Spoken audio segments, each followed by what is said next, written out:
Malakkappara Chalakudy KSRTC ബസ്സിൽ ഇന്നലെ ഉച്ചതിരിഞ്ഞായിരുന്നു സംഭവം. കൊന്നക്കുഴി സ്വദേശി 73 വയസ്സുള്ള ജോണിക്കാണ് അസുഖബാധയുണ്ടായത്.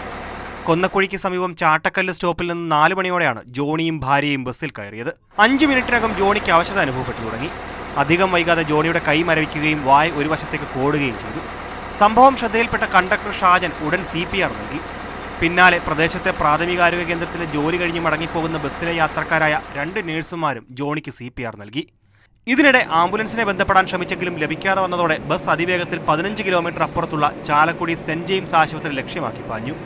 വിവിധ സ്റ്റോപ്പുകളിൽ ഇറങ്ങേണ്ട യാത്രക്കാർ ബസ്സിലുണ്ടായിരുന്നെങ്കിലും അവരാരും സ്റ്റോപ്പുകളിൽ ഇറങ്ങാതെ രോഗിയെ ആശുപത്രിയിൽ എത്തിക്കാൻ സഹകരിച്ചതും ജീവൻ തിരിച്ചു കിട്ടാൻ തുണയായി. നമ്മുടെ ബസ് ഒരു ആംബുലൻസ് പോലെ വളരെ പെട്ടെന്ന് തന്നെ തൊട്ടടുത്തുള്ള സെന്റ് ജെയിംസ് ഹോസ്പിറ്റലിലേക്ക് കൊണ്ടുപോയി. യാത്രക്കാരെല്ലാവരും നമ്മളോട് സഹായിച്ചു. അവരെ ഇടയ്ക്ക് ഇറങ്ങാനുള്ള ആളുകളെല്ലാം കുഴപ്പമില്ല, ഞങ്ങൾ ചാലക്കുടി വരാൻ തയ്യാറാണെന്ന് പറയുകയും അങ്ങനെ അവരുടെ എല്ലാം സഹായത്തോടു കൂടി വളരെ പെട്ടെന്ന് തന്നെ ചാലക്കുടി സെന്റ് ജെയിംസ് ഹോസ്പിറ്റലിലേക്ക് എത്തിക്കുകയും അവിടെ അടിയന്തര ചികിത്സ നൽകുകയും ചെയ്തു. ഡ്രൈവറുടെ മിന്നൽ വേഗത്തിൽ 4:40 എത്തേണ്ട ബസ് 4:15 ചാലക്കുടി സെന്റ് ജെയിംസ് ആശുപത്രിയിൽ എത്തിച്ച് രോഗിയെ അടിയന്തര ചികിത്സയ്ക്ക് വിധേയമാക്കുകയായിരുന്നു.